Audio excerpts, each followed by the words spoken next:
कहानी की शुरुआत एक प्यारी सी बच्ची को दिखाते हुए होती है जिसकी उम्र 10 साल थी। उसके सिर पर सिंह भी था और साथ में उसका विंग्स भी था। इस बच्ची का नाम मलेफिसेंट होता है जो वो एक परी होती है और वो एक रहस्यमय जंगल में रहती है। यहाँ का पूरा जंगल ही जादू से भरा पड़ा है। मलेफिसेंट आज तक उसने कभी भी बाहर की दुनिया नहीं देखी थी। उसके लिए यही प्यारा जंगल होता है और यहाँ तक कि उसने अभी तक आम इंसानों को नहीं देखी थी। इस अनजान सी बच्ची फिर भी वो अपने जंगल में काफी खुश है। उस जंगल में इंसानों के अलावा बहुत से अजीबोगरीब जानवर थे। एक दिन मलेफिसेंट अपने जंगल में कहीं जा रही थी कि तभी उसे एक छोटा सा लड़का दिखाई देता है जो उसी के एज का था। मलेफिसेंट उसे कहती है कि तुम कौन हो और यहाँ पर क्या कर रहे हो। वो छोटा बच्चा मलेफिसेंट को बताता है कि मैं यहीं पास ही के किंगडम में रहता हूँ और यहाँ पर मुझे एक हीरा नजर आया था जिसे मैं उठा लिया। मलेफिसेंट उससे वो अपने जंगल का हीरा मांग लेती है, जिसके बाद वो उससे कहती है कि चलो मैं तुम्हें तुम्हारे किंगडम तक छोड़ आती हूँ। तब वो लड़का कहता है कि ठीक है मैं चला तो जाता हूँ, लेकिन क्या तुम मुझसे दोस्ती करोगी और अगर मैं दोबारा इस जंगल में आया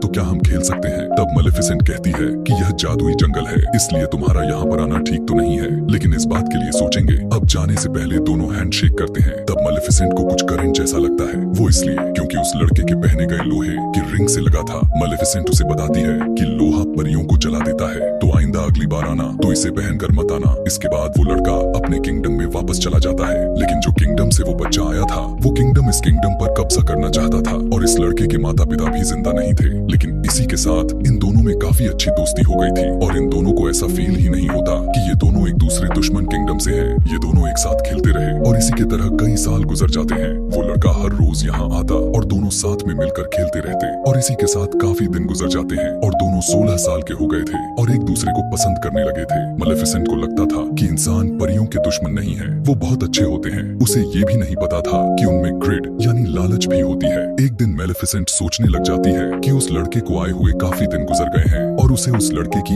एक और बात याद आती है। उसने कहा था कि जब मैं बड़ा हो जाऊंगा तब मैं अपने किंगडम पर कब्जा करूंगा और यहाँ के किला को भी मैं हासिल कर लूंगा। यानी मलेफिसेंट को उस समय भी याद नहीं आया था कि वो लड़का कितना लालची था। कुछ दिन बाद मलेफिसेंट देखती है कि दूसरे किंगडम का राजा अपने सोल्जर के साथ कब्जा करने आया है। मलेफिसेंट अपने जंगल की परी होती है और वो अपने जंगल को प्रोटेक्ट करना अच्छे से जानती थी। वो उनके सामने आ जाती है और अब वो काफी ज्यादा पावरफुल थी। वो राजा से कहती है कि तुम अंदर नहीं आ सकते, तो राजा कहता है कि मैंने तुमसे तो नहीं पूछा और इसी के साथ वो अपने लोगों को ऑर्डर देता है कि मुझे इस परी का डेड बॉडी चाहिए। जिसके बाद राजा का आर्मी जंगल की तरफ जाने लगती है, लेकिन जंगल से अजीबोगरीब क्रिएचर्स घोड़े पर बैठे हुए सोल्जर पर अटैक कर देते हैं और अब राजा और उसकी आर्मी पूरी तरह से जख्मी हो जाती है। सारे के सारे इंसान वहाँ से डरकर भागने लगते हैं कि ये जंगल तो जादुई है और हम सभी यहाँ पर आकर गलती कर दी है। जिसके बाद राजा अपने किंगडम में वापस चला जाता है। वो अब काफी बूढ़ा और काफी ज्यादा कमजोर भी हो चुका था, इसलिए वो सभी लोगों को इकट्ठा करके कहता है कि तुम सब जानते हो ना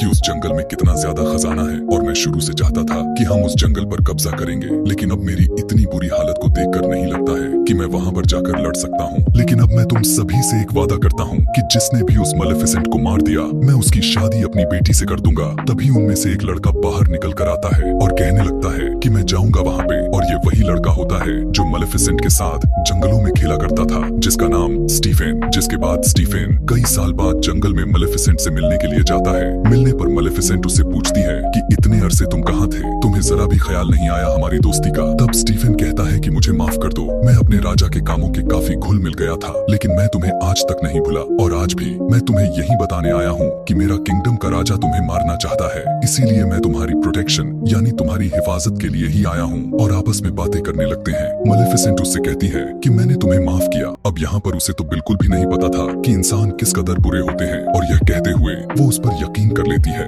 लेकिन स्टीफेन बहुत ज्यादा लालची इंसान था। वो उसे नशे की दवाई पिला देता है पानी में और पीते ही वो एकदम से बेहोश हो जाती है। जिसके बाद स्टीफेन अपने चाकू से उसे मारने की कोशिश करता है, लेकिन वो इसमें नाकाम रह जाता है। अगली सुबह जब मलेफिसेंट आंखें खोलती है तो वो देखती है कि उसके तो पर ही नहीं होते, उसके पीठ पर काफी ज्यादा जख्म होता है। उसे यह देखकर अपने आंखों पर यकीन ही नहीं हो रहा था और वो दर्द से चिल्लाने लगती है क्योंकि अब वो पहले जैसा परी नहीं रही।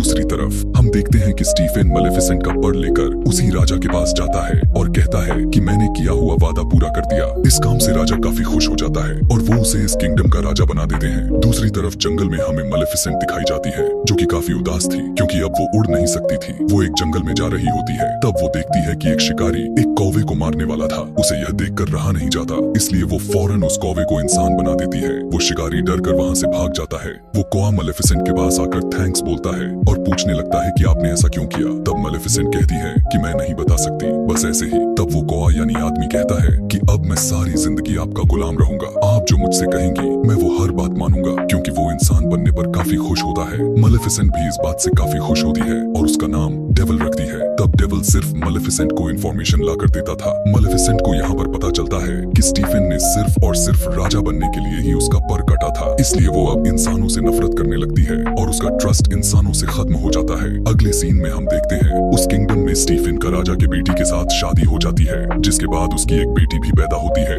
इसी खुशी में उस हवेली में काफी ज्यादा सेलिब्रेशंस हो रही थी और इसीलिए पता भी नहीं चल पा रहा था कि वहाँ पर कौन कौन आ रहा था और कितने कितने दूर से आ रहा था। और इसी का फायदा उठाते हुए मेलेफिसेंट भी वहाँ पर जाती है और उसे विश करने लगती है। वो उस छोटी बेबी से कहने लगती है कि तुम बहुत प्यारी हो, लेकिन जैसे ही तुम 16 साल की होगी तुम्हारे हाथ में एक सुई चुभेगी, जिसके बाद तुम्हारी डेथ हो जाएगी। जिसे सुनकर स्टीफन उसके आगे गिड़गिड़ाने लगता है और कहता है कि ऐसा मत करो, तुम मेरा बदला मेरी बेटी से क्यों ले रही हो। तब मेलेफिसेंट कहती है कि मैं भी एक लड़की थी और तुम्हें याद है ना तुमने मेरे साथ क्या किया था। मेलेफिसेंट के दिल में अभी भी गुस्सा होता है और वो स्टीफन से कहती है अगर तुम्हारी बेटी को उसके 16th बर्थडे पे उसका सच्चा प्यार मिल गया तो उसकी जान बच सकती है। स्टीफन इस बात से काफी परेशान हो जाता है और फौरन 3 छोटी छोटी सी परियों को बुलाता है और कहता है कि मेरी बेटी को यहाँ से कहीं दूर लेकर चली जाओ और जब तक ये 16 साल की नहीं हो जाती इसे यहाँ पर मत लेकर आना, वरना इसके दिए गए श्राप सच हो जाएगा। जिसके बाद वो अपने आर्मी को लेकर जंगल पर अटैक करने के लिए निकल जाता है, क्योंकि जंगल पे अब पूरी तरह से कब्जा करना चाहता था। लेकिन यहाँ पर मेलेफिसेंट ने अपने पावर से पहले से जंगल के बाउंड्रीज को कवर कर दिया था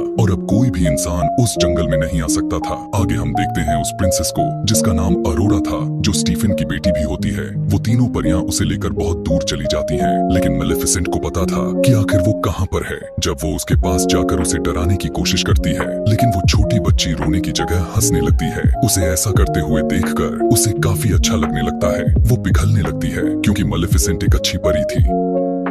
वो तीनों छोटी छोटी परियां जो प्रिंसेस की केयर करती थीं, वो काफी ज्यादा केयरलेस थीं। लेकिन इन परियों की जगह अक्सर मेलेफिसेंट ही प्रिंसेस अरोरा का जान बचाती थी। जैसे कि वो जब पहाड़ से नीचे गिरती थी तब मेलेफिसेंट उसकी जान बचा लेती थी। इसी तरह से वक्त के साथ अरोरा अब बड़ी हो रही थी और वो अब पूरे 15 साल की हो चुकी थी, यानी अब उसका कर्ज पूरा होने में सिर्फ 1 साल ही बचा था। अब जो 3 छोटी छोटी परियां थीं, वो उसे बाउंड्री के पास लेकर जाती हैं। तभी वो बड़ी बड़ी लकड़ियां देखती है। प्रिंसेस अरोरा ने भी बाहर की दुनिया नहीं देखी थी, जैसे कि मेलेफिसेंट ने नहीं देखी थी। इसलिए अरोरा सोचने लगती है कि आखिर बाहर है क्या, और वो एक दिन वहाँ पर जाकर देखने लगती है कि तभी उसे फील होने लगता है कि वहाँ पर कोई है और वो चिल्ला कर कहने लगती है कि अगर कोई है तो बाहर आओ, मुझे तुमसे बात करनी है। वहाँ पर कोई और नहीं बल्कि मेलेफिसेंट ही थी। उसे रहा नहीं जाता तो तुरंत अरोरा के सामने आ जाती है। मेलेफिसेंट जब उसे देखती है तब अरोरा मेलेफिसेंट से कहती है कि आप तो वही हैं, आप तो मेरी गॉड मदर है जो बचपन में मेरे पास आया करती थी और मेरा ख्याल रखती हैं, लेकिन कभी मेरे सामने क्यों नहीं आई। मैं आपको पहचानती हूँ और मुझे आपके साथ में वो कौवा भी बहुत अच्छा लगता है। मेलेफिसेंट को उसकी बातें सुनकर उसके चेहरे पर मुस्कान से भर जाते हैं, क्योंकि वो बहुत अच्छी परी जो थी और अब वो अरोरा से प्यार करने लगती है और अब वो नहीं चाहती थी कि जो मैंने उसे श्राप दिया था उसे वो लग जाए। वो दोनों एक साथ रहने लगी थी। दोनों एक माँ बेटी की तरह साथ में रहती और एक दूसरे का ख्याल रखती।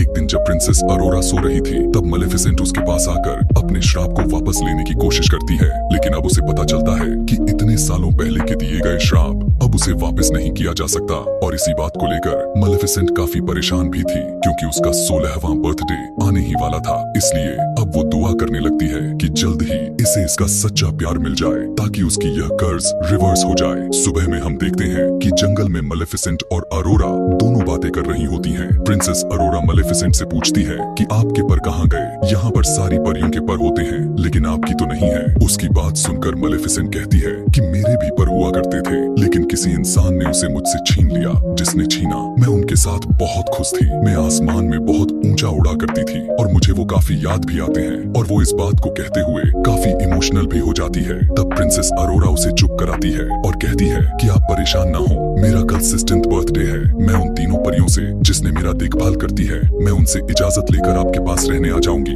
लेकिन मेलेफिसेंट जानती थी कि ऐसा कुछ भी नहीं होने वाला था जब तक कि उसे उसकी सच्चा प्यार नहीं मिल जाता। जिसके बाद प्रिंसेस अरोरा वहाँ पर अपने घर जाने लगती है कि तभी रास्ते में उसे एक लड़का दिखाई दे देता है जो दिखने में काफी ज्यादा हैंडसम और खूबसूरत था। जब वो दोनों एक दूसरे की तरफ देखते हैं तब दोनों एक दूसरे को पसंद करने लगते हैं। खैर, उसके बाद प्रिंसेस अरोरा वहाँ से सीधा अपने घर चली जाती है और उन तीनों परियों से कहती है कि मैं अब यहाँ से जाना चाहती हूँ। वो उनसे यहाँ से दूर मेलेफिसेंट के पास जाना चाहती थी। तब परियां सोचने लग जाती है कि शायद इसे उसकी बात का पता चल चुका है और वो अपने पेरेंट्स के पास जाने के लिए कह रही है। इसलिए वो तीनों परियां उसे सारा कुछ सच सच बता देती है कि आखिर उसके साथ क्या हुआ था, और यह भी कहती है कि एक मेलेफिसेंट नाम की एक परी है जो तुम्हारी जान लेना चाहती है। इस बात को सुनकर अरोरा को उसकी बातों पर यकीन नहीं आता। वो काफी उदास होकर मेलेफिसेंट के पास जाती है और उससे कहती है कि क्या जो मैं सुना वो सारा कुछ सच है। तब मेलेफिसेंट उससे कहती है कि हाँ, यह सब सच है। मैंने तुम्हें श्राप दिया था लेकिन अब मेरा दिल बदल चुका है। यह सब मैंने तुम्हारे फादर की वजह से किया था। मैं भी अब नहीं चाहती कि तुम मर जाओ। मैं तुमसे बहुत प्यार करती हूँ। लेकिन प्रिंसेस अरोरा काफी ज्यादा हर्ट हो जाती है और वहाँ से चली जाती है। वो सीधा अपने फादर यानी स्टीफन के गले में लग जाती है और रोते हुए अरोरा अपने डैड से कहती है कि मैंने आप लोगों को बहुत मिस किया। मुझे लगता था कि शायद मैं अकेली हूँ। लेकिन यहाँ अब स्टीफन को उन तीनों परियों पर काफी ज्यादा गुस्सा आता है और वो कहता है कि तुमसे मैंने कहा था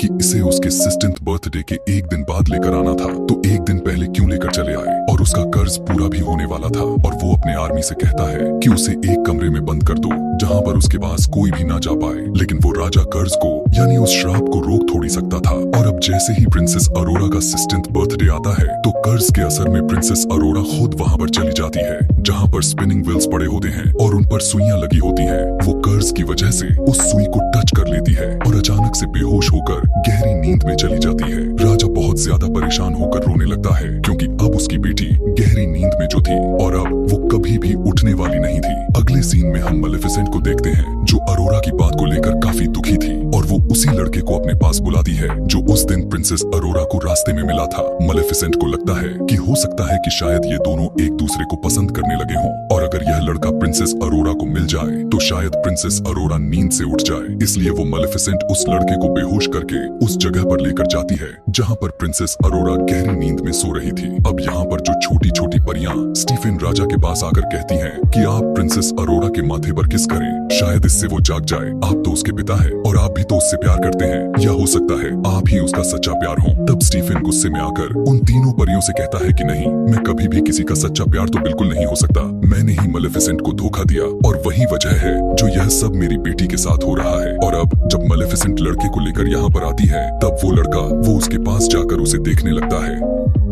तब भी प्रिंसेस अरोरा नहीं जागती। मेलेफिसेंट को पता चल जाता है कि यह उसका ट्रू लव तो नहीं है और वो इस बात को लेकर काफी ज्यादा रोने लग जाती है और उसे अपने गलतियों का एहसास होने लगा था और उससे कहती है कि मैं तुम्हें बहुत याद करूंगी, मैं तुम्हारी स्माइल को काफी मिस करूंगी। यह कहते हुए मेलेफिसेंट उसके माथे पर किस करती है और वहाँ से जाने लगती है। लेकिन तभी उसके पीछे से आवाज आती है, आप कहाँ जा रही हो? और यह आवाज प्रिंसेस अरोरा की होती है। उसका सच्चा प्यार कोई और नहीं बल्कि मेलेफिसेंट ही थी क्योंकि वो उसे दिल से प्यार करती थी। प्रिंसेस अरोरा मेलेफिसेंट से कहती है कि मैं आपके साथ जंगल में चलूंगी। तब मेलेफिसेंट उसे अपने साथ लेकर जाने लगती है कि तभी स्टीफन के लोग उस पर जाल डाल देते हैं। वो लोहे का जाल होता है जो कि परियों को जला सकता था। यहाँ पर सभी सोल्जर मिलकर मेलेफिसेंट को काफी बुरी तरह से मारने लगते हैं। गुस्से में आकर मेलेफिसेंट अपने कौवे को ड्रैगन बना देती है और वो कौवा ड्रैगन बनते ही अपने मुंह से आग निकालने लगता है और सभी सोल्जर को जलाकर राख कर देता है। जिसके बाद मेलेफिसेंट आजाद हो जाती है। लेकिन तभी वहाँ पर किंग स्टीफन अपने लोगों के साथ आ जाता है और उसने अपने शरीर पर लोहे की शील्ड पहनी होती है ताकि वो हमेशा के लिए मेलेफिसेंट को जान से मार दे। यहाँ दूसरी तरफ प्रिंसेस अरोरा को मेलेफिसेंट का कटा हुआ पर नजर आ जाते हैं और वो पर अब मूव करने लगता है। ऐसा लग रहा था उसे भी पता चल गया है कि मेलेफिसेंट यानी उसकी मालिक उसके पास आई है। जिसके बाद प्रिंसेस अरोरा उस पर को आजाद कर देती है और वो पर तुरंत जाकर मेलेफिसेंट के पीछे लग जाता है। मेलेफिसेंट अब तैयार थी उड़ने के लिए और वो स्टीफन को अपने साथ उड़ाकर आसमान में लेकर जाती है। स्टीफन उस पर अटैक करने लगता है जिससे दोनों ही नीचे गिरने लगते हैं और स्टीफन ने मेलेफिसेंट के पर को पकड़ा होता है ताकि वो उड़ ना सके। लेकिन जैसे ही वो दोनों जमीन पर गिरने वाले होते हैं मेलेफिसेंट अपने पर को खोल लेती है और उड़ जाती है। लेकिन इस वजह से स्टीफन जमीन पर गिरकर मर जाता है। यानी अब ये लालची आदमी इस दुनिया में नहीं रहा। अगली सुबह में हम देखते हैं कि मेलेफिसेंट उन सभी बाउंड्रीज को हटा देती है जो उसने जंगल को घेरा हुआ था। वहाँ पर अब दोबारा से फूल खिलने लगते हैं और उस जंगल के सभी लोग मजे से रहने लगते हैं। जिसके बाद मेलेफिसेंट प्रिंसेस अरोरा से कहती है कि आज से तुम इस जंगल की रानी हो। इस तरह से वहाँ पर किंगडम और ये जंगल दोनों आपस में मिल जाते हैं और सभी के सभी हंसी खुशी से अपनी जिंदगी गुजारने लगते हैं। और यहीं पर मेलेफिसेंट का पार्ट 1 खत्म हो जाता है।